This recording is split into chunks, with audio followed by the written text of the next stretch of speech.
Selamat pagi Ibu dan teman-teman semua. Perkenalkan saya Suster Ilen Sarumaha SCMM dengan NIM 1020240006. Di sini saya akan membagikan kepada kita tentang penyajian data, jenis cara penyajian data dalam video animasi pembelajaran untuk mata kuliah biostatistik. Dosen pengampu adalah Ibu Pemarida Simbolon SKMM KES. Materi yang pertama yaitu histogram. Histogram dalam bidang statistika adalah representasi grafis dari posisi frekuensi intensitas piksel dalam bentuk grafik batang yang mewakili suatu kurva data. Histogram bentuknya sama dengan grafik diagram batang, namun batang-batangnya dalam histogram saling berhimpitan. Untuk membuat penyajian data histogram, diperlukan sebuah data tunggal, lalu ubah menjadi data kelompok, lalu gambar histogramnya yang dimana sumbu X sebagai interval kelas, sumbu Y sebagai frekuensi, dan gambar batang persegi sesuai tinggi frekuensi. Yang kedua yaitu poligon, yaitu grafis garis yang menghubungkan nilai tengah tiap sisi atau yang berdekatan dengan nilai tengah jarak frekuensi mutlak masing-masing. Perbedaan antara histogram dengan poligon frekuensi adalah histogram menggunakan batas kelas, sedangkan poligon menggunakan titik tengah. Grafis histogram berwujud segi empat atau menyerupai diagram batang, sedangkan poligon berwujud garis atau kurva yang saling berhubungan satu sama lain. Bila pada titik tengah dari histogram dihubungkan dengan garis dan batang-batangnya dihapus, maka akan diperoleh poligon frekuensi. Ketiga yaitu OGIF. OGIF adalah grafik yang digambarkan berdasarkan data yang sudah disusun dalam bentuk tabel distribusi frekuensi kumulatif. Untuk data yang disusun dalam bentuk tabel distribusi frekuensi kumulatif kurang dari, grafiknya berupa OGIF positif. Sedangkan untuk data yang disusun dalam bentuk tabel distribusi frekuensi kumulatif lebih dari, grafiknya berupa OGIF negatif. Keempat, diagram garis. Diagram garis sering disebut juga peta garis atau line chart atau kurva, merupakan bentuk penyajian yang paling banyak dipakai dalam berbagai laporan perusahaan maupun penelitian ilmiah. Diagram garis biasanya digunakan untuk menyajikan data statistik yang diperoleh berdasarkan pengamatan dari waktu ke waktu secara berurutan. Kelima, piktogram.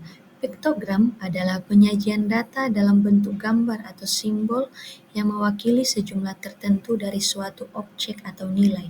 Piktogram menggunakan ikon atau gambar kecil untuk memvisualisasikan data, sehingga lebih menarik dan mudah dipahami, terutama oleh anak-anak atau untuk presentasi yang ingin cepat ditangkap oleh audiens. Yang terakhir adalah box plot. Box plot atau diagram kotak adalah cara menyajikan data secara visual yang menunjukkan sebaran data, termasuk nilai minimum, kuartil pertama, median, kuartil ketiga, nilai maksimum. Box plot sangat berguna untuk melihat pertama, pusat data yaitu median, sebaran data, jarak antara Q1 dan Q3, outlier, nilai ekstrem, dan yang terakhir, apakah data simetris atau tidak. Untuk bagian box plot, yang pertama kotak dari Q1 ke Q3 menunjukkan 50% data tengah. Kedua, garis tengah di dalam kotak yaitu median nilai tengah data. Ketiga, garis horizontal di kiri dan kanan whisker dari minimum ke Q1 dan dari Q3 ke maksimum. Keempat, kadang ada titik di luar whisker untuk menandai outlier, nilai yang sangat jauh dari yang lain. Kesimpulannya, penyajian data dalam bentuk histogram, poligon, OGIF, diagram garis, piktogram, dan box plot berfungsi untuk memvisualisasikan data agar lebih mudah dipahami dan dianalisis. Histogram dan poligon frekuensi menggambarkan distribusi data kuantitatif secara jelas, dengan histogram menunjukkan batang-batang untuk setiap kelas dan poligon menghubungkan titik-titik frekuensi secara linear. OGIF digunakan untuk menggambarkan frekuensi kumulatif, membantu dalam menentukan median dan persentil. Diagram garis efektif untuk menunjukkan tren data dari waktu ke waktu, sedangkan piktogram menggunakan gambar untuk menarik perhatian dan menyederhanakan informasi bagi pembaca umum. Sementara itu, boxplot menyajikan ringkasan 5 nilai penting, min, Q1, median, Q3, dan max, serta mendeteksi pencilan secara visual. Masing-masing metode memiliki kekuatan tersendiri tergantung pada jenis data dan tujuan analisis. Sekarang masuk ke dalam contoh kasus. Seorang petugas rekam medis di sebuah puskesmas ingin mengetahui tren kunjungan pasien selama awal bulan. Untuk itu, ia mencatat jumlah pasien yang datang setiap hari selama 15 hari pertama di bulan Januari. Berikut adalah data jumlah pasien yang tercatat tiap harinya, yaitu 35, 38, 35, 33, 34, sampai 46. Untuk menentukan histogramnya, hitung interval kelas dan panjang kelasnya, lalu buat tabel distribusi frekuensinya. Untuk menentukan histogram, yang pertama kita menentukan jumlah kelas 1 ditambah 3,3 kali log 10 dikali N, di mana 1 tambah 3,3 kali log 10 dikali 15 adalah 4,87, maka kita bulatkan menjadi 5. Untuk range, yaitu 46 dikurang 21 sama dengan 25. 46 itu didapat dari data yang paling tertinggi, sedangkan 21 adalah data yang paling rendah. Panjang kelas yaitu 25 dibagi 5 sama dengan 4, yaitu range dibagi jumlah kelas. Inilah jumlah pasiennya, frekuensinya kita buat ke dalam tabel sesuai dengan soal tadi. Setelah kita menentukan jarak kelas atau interval kelas, setelah kita menentukan range-nya, maka kita membuat histogram dalam bentuk Excel. Inilah contoh histogram dalam bentuk Excel sesuai dengan soal yang sudah kita kerjakan secara manual. Di sini bisa kita lihat bahwa ada perbedaan turun naik jumlah pasien dalam 15 hari. Contoh selanjutnya yaitu poligon. Untuk contoh soalnya sama seperti contoh soal yang pertama, kita sudah menentukan jumlah pasiennya, frekuensinya. Untuk interval kelas tadi yaitu jaraknya ada 5, maka untuk jumlah pasien 21 sampai 25 jaraknya 5. Frekuensinya 2, 1, 6, dan seterusnya. Setelah itu kita menentukan titik tengah. Titik tengah kita tentukan sesuai dengan jumlah pasien antara 21 sampai 25. Jadi titik tengahnya adalah 23 sampai ke selanjutnya. Setelah itu, setelah kita menentukan nilai titik tengahnya, maka kita membuat poligon jumlah pasien tersebut di Excel. Inilah contoh poligon dalam bentuk Excel sesuai dengan contoh kasus tersebut. Untuk contoh OGIF, kita mengurutkan data dari yang terkecil sampai yang besar. 21, 22, sampai ke yang terbesar datanya 41. Namun bedanya kita menentukan batas atas, frekuensi kurang dari, batas bawah, frekuensi lebih dari, dan titik tengahnya. Setelah kita menentukan itu semua, maka kita bisa mengerjakan OGIF tersebut dalam bentuk Excel. Inilah OGIF kurang dari, bisa kita lihat bersama,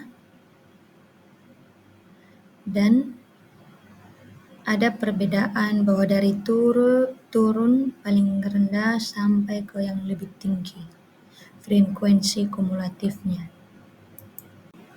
Dan inilah OGIF jumlah pasien lebih dari. Bisa kita lihat bersama jumlah pasien yang lebih dari itu dari tinggi sampai turun ke bawah. Selanjutnya sama seperti soal sebelumnya, sekarang menentukan diagram garis. Untuk soal diagram garis diambil dari datanya pada contoh soal sebelumnya. Inilah diagram garis yang kita buat bersama di Excel. Ada perbedaan. Dan sekarang masuk ke contoh soal kasus piktogram. Langkah pertama kita kelompokkan data, jumlah pasien, frekuensi. Diurutkan 25, 27, 29 sampai yang lebih tinggi. Dan sudah kita tentukan frekuensi sesuai dengan rumus sebelumnya. Langkah kedua, tentukan simbol. Misalnya kita pakai simbol emoticon tertawa atau senyum atau bisa gambar manusia. Kalau satu sama dengan satu pasien. Inilah contoh piktogram tersebut, yaitu sebuah simbol sesuai dengan jumlah frekuensi. Jika frekuensinya 1, maka piktogramnya juga 1. Kalau 2, piktogramnya juga 2, sampai seterusnya. Sekarang masuk ke contoh box plot. Yang pertama, kita urutkan data dari kecil ke besar, 21, 22, sampai 41. Langkah kedua, tentukan nilai penting untuk box plot, yaitu kita tentukan min-nya yang paling rendah 21 dan max-nya 41. Untuk menentukan Q1, setelah itu kita menentukan Q1-nya yaitu 32 dan Q3 36, medianya 35, di tengah-tengah antara 21 sampai 41. Maka untuk nilai IQR yaitu Q3 dikurang Q1 adalah 36 dikurang 32 sama dengan 4. BB-nya Q1 dikurang 1,5 dikali IQR sama dengan 32 dikurang 1,5 dikali 4 hasilnya 192. Untuk BOA sama dengan Q3 ditambah 1,5 dikali IQR hasilnya 216. Setelah kita menentukan secara manual, maka kita membuat blogspot dalam bentuk Excel menggunakan aplikasi Excel. Inilah dia contoh blogspot yang sudah dibuat dalam aplikasi Excel. Jumlah pasien dalam 15 hari bulan Januari. Baik Ibu dan teman-teman, demikianlah yang bisa saya bagikan materi untuk kali ini. Saya ucapkan terima kasih.